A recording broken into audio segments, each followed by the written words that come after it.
This podcast is brought to you by People's Light, a cultural and civic center with theater at its core, celebrating its 49th season. For more information, visit peopleslight.org.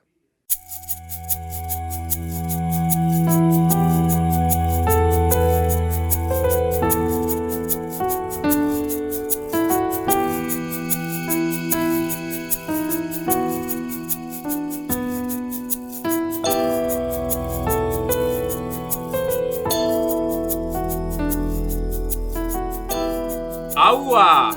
Welcome to Cratchit's Table, a Christmas Carol podcast. This is a limited series roundtable discussion with the cast and creative team of Christmas Carol, running at People's Light from November 15th to December 31st. You can get your tickets on the People's Light website. Infused with original music and traditional English carols, and performed by a stellar ensemble, this jubilant retelling of the beloved Yuletide ghost story is the perfect way to celebrate the holidays. Bring your loved ones aged 6 to 106.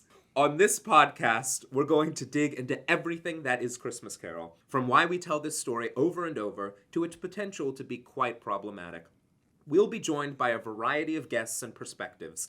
I'm your host, Andrew Watring, People's Light's Community Programs Creative Director and the Associate Director of Christmas Carol. Throughout the episodes, I'll always be joined by People's Light's Producing Artistic Director and the Adapter and Composer of Christmas Carol, Zak Berkman. How you doing, Zak? Andrew. Good seeing you again. Good seeing you again. Today, we have a special episode. We're bringing back a previous guest. We have the Artistic Director of Theater Horizon and the Director of Christmas Carol, Nell Bang-Jensen. How are you doing, Nell? I'm great. I've been away from People's Light for 9 days since the show opened, and I miss you all. Aww. So it's really good to be back. Well, the reason I stumbled over the host part today is because I think we're turning it over to you and Zak to be the hosts. I think we're turning Cratchit's Table around. Oh my gosh, okay. Right. Let's so that you can be our guest, Andrew. Okay, I'm really excited. I'll put on my guest hat and pass the host hat over to you. Yeah, Cratchit's Table has turned, officially.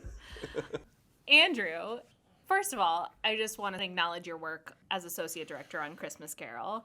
I have never had a more talented or useful Associate Director on any project, and you were just incredible to work with. So I just wanted to share that. And you also have this secret knowledge about Christmas Carol that would just come out. I'd be sitting next to you in the rehearsal room, and you'd be like, well, originally the child of want and ignorant, you have all of this history with the story that I didn't quite anticipate or know of when we first started. So I'm curious, can you tell us a little bit about your relationship with A Christmas Carol? Yeah, I can.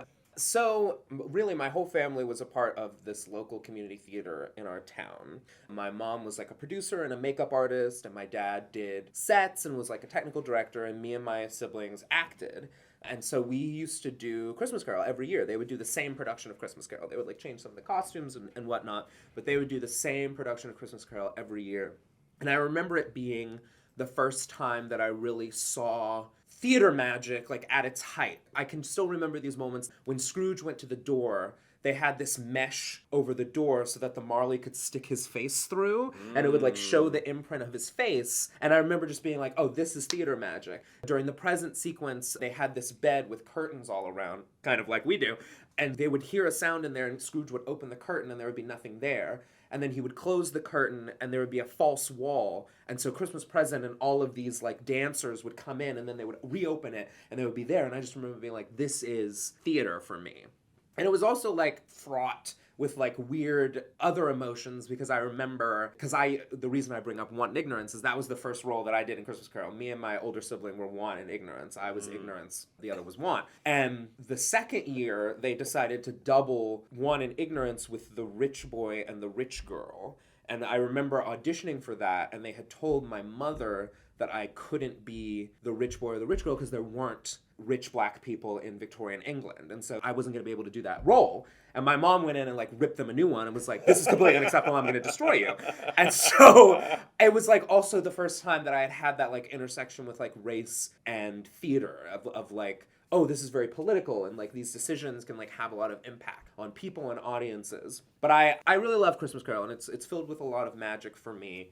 Muppets Christmas Carol, the versions that I did, reading the story. For some reason, the Jim Carrey version really sticks in my head as a really special moment because I saw it with my dad, and I know I'm telling a lot of stories, but there was also one of the first times I'd seen the community theater version of Christmas Carol. I'm from Huntsville, Alabama, and funny enough, it snowed today, and I was thinking about this. It snowed that night, and it was only like half an inch, but in the South, they like shut down everything.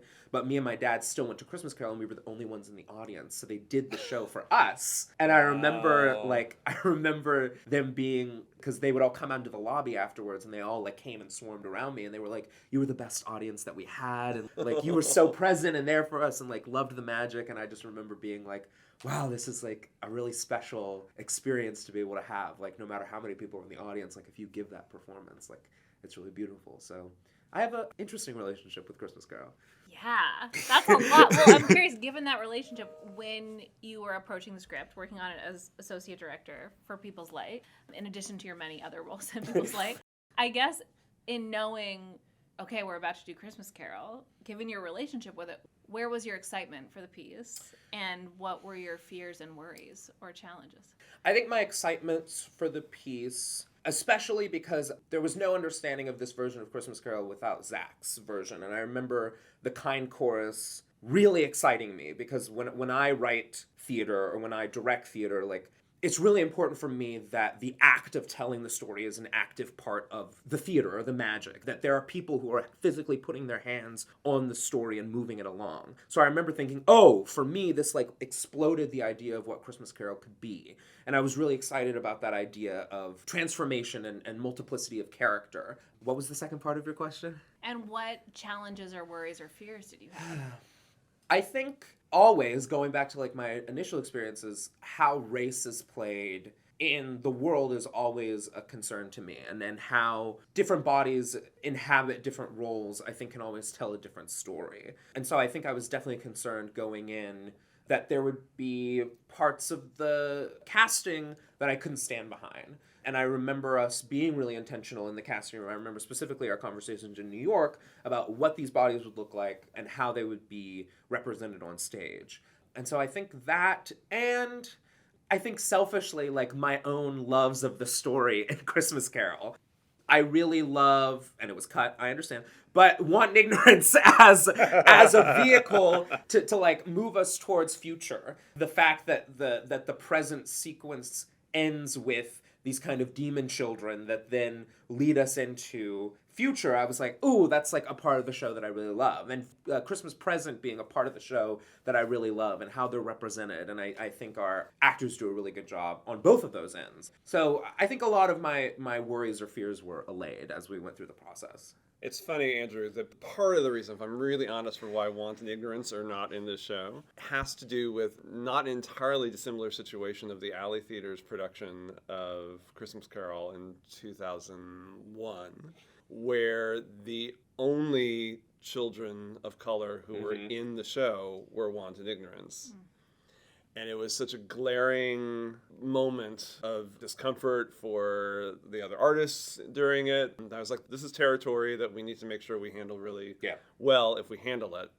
And so that was sort of a ghost of past Christmas carols that were part of why I then sort of veered away from having those two kids show up, and also why it ends up being, you know, Mrs. Dilber has a child underneath her skirt instead of the Phantom. But it's a very interesting thing that you bring that up about your childhood, and then also bring that up as being something that just all the things intersect with that question. It's hard. I think it was navigated well though in this production for sure. Okay, I've always wanted to do this on a podcast. We're going to do a lightning round. Okay. Zach, you can help me. Okay. Lightning round. Okay. For Andrew's perspective on Christmas Carol. Oh, okay. Your favorite song in the show. Oh, Lightning, Andrew. Mary's Lightning. Kiss. Mary's Kiss. Mary's Kiss. Mary's Kiss. Favorite moment in the show. When Fred is giving the toast during Christmas present and Scrooge is hearing, I think, really some of the most positive things in his life at that time. That's so nice. I know the Fred and Scrooge relationship was really important to you. It was, yeah. No, that's really awesome. That's one of my favorite moments too. Yeah. Favorite costume. Christmas present. I kind of want it. Great. What's the scene you would have wanted to keep working if we had had another day of rehearsal? I think the Marley's sequence from door to, including the Phantom, I don't want to give too much away, come see it, but to the Phantom moments. Great. Favorite, not actor, but favorite Cratchit child? I think Belinda's underrated. I think it's a hard role, and I think our Belindas do it really well. They do. If you were playing anybody in this version, who would you want to play? Fred, I think. And I would have to sing it in his part too, because he's got some great tenor lines. He really does. Yeah. And Robbie's killing him. Robbie's killing him. Yeah. Oh, okay. Last lightning round, which isn't really a lightning round. But I think the theme is forever. Yeah. Right? So you and I would have moments in the rehearsal room where the task at hand seems so enormous to coordinate 26 people in this play with music and this puzzle of boxes and windows, and we started to fantasize about other versions of Christmas Carol. Oh, what are you about to say? Well, I'm just curious if you can share with our listeners some of the future versions of Christmas That's Carol. I want to know more about the solo show Christmas Carol. I want to know all about this. So we have it planned through 2029 or 2031. Our first is 2025 solo show where I do all of the roles. Just to recover from. But is all the roles of this current adaptation, or you do your own adaptation? No, I think it's this. No. I think it's so this. you do the whole thing. I'm doing the whole thing. Okay, I love it. So we'll have to decide. Well, you missed it. We had an understudy rehearsal recently, and we didn't have the youth cast there, so I was playing all of the youth cast, that's and amazing. it was pretty incredible to see. They were all like, "I would watch this production." Yeah. You also have a beautiful voice. Like, I appreciate sometimes that. you'd randomly be like, let's take it from blah, blah, blah, and you just start singing. And whoa, that's amazing. Which was another great moment when we were rehearsing the ending moment when the youth cast, I don't want to give too much away, but I was with the youth cast off stage, and they were like, where are we going from? And I was like, oh, take it from Bot. I started singing, and I think Cassidy was like, was that you singing? And I was like, yeah. And she was like, you should be in this show. And I was like, well, thank you very much. Good. In the future, you will be. I think we had talked about in 2027 I think we had talked about a potential Christmas Carol focused around Scrooge potentially having a gay relationship, and we were hypothesizing whether that was Scrooge with Bob or potentially Scrooge. We got into because we were like we would have to get rid of Emily, and it was like so we were like that we probably need to invent another character that's maybe like someone that Scrooge sees like on the street every day, or bring back the pub sequence and like have someone who's like always trying to connect with him. Well, we landed on the Advocate. Oh yes, the Advocate being that maybe Scrooge was in love with Marley. Yeah. They're in a homoerotic relationship. But then, after his death, and part of his transformation is he falls in love again. Yeah. And the Advocate is sort of that perfect side character. So we're very passionate about that version. I love it. In 2029, and I think this one can be separate than the past version, having kind of a Bridgerton Christmas Carol. Yes. That's very gossipy and very like kind of modern mishmash kind of a thing that we're very passionate about. I feel like the Fezziwigs would be like the overseers. Absolutely. Yeah. But kind of a lady whistle down kind of a thing. Have I already said on this podcast about Turn of the Scrooge, the original idea that I wanted to do? So this would never work really, but my original idea was to have the 5 women most sort of offended by how their husbands were treated by Scrooge decide to basically stage the ghosts to try to convert Scrooge. And so the whole thing is basically like a Noises Off meets Christmas Carol, where we're watching the behind the scenes of these women try to create the machinations and where they finally dupe Scrooge. And so Scrooge actually does have this change of heart, never knowing that it was actually the wives of Bob and the wives of Fred and all the different wives who sort of came at him. And that was my Turn of the Scrooge concept. First of all, great name. And I love Turn of the Screw. I still love the name. Turn of the Screw. But I really think there is this Noises Off version of Christmas Carol where we see especially because we get a very specific socioeconomic lens in the play through Scrooge of like seeing the background kind of this Victorian world and how it all plays into. I think that. I think there's an upstairs, downstairs. Yes. Bridgerton I think meets Downton Abbey, meets Christmas Carol. Does 2031 give you enough time to write? Sure. Well, I think Andrew's right. I'm happy to produce it. So. And then our final, so maybe this is 2031 or 2033. Wow, we're deep there. Deep. 10 years from now, yeah, is A Christmas Carol where all of the characters except Scrooge are played by children. Oh, that's great. Which we're very passionate about. Yes. It's sort of a Carol Churchill, Bess Wool meets Christmas Carol.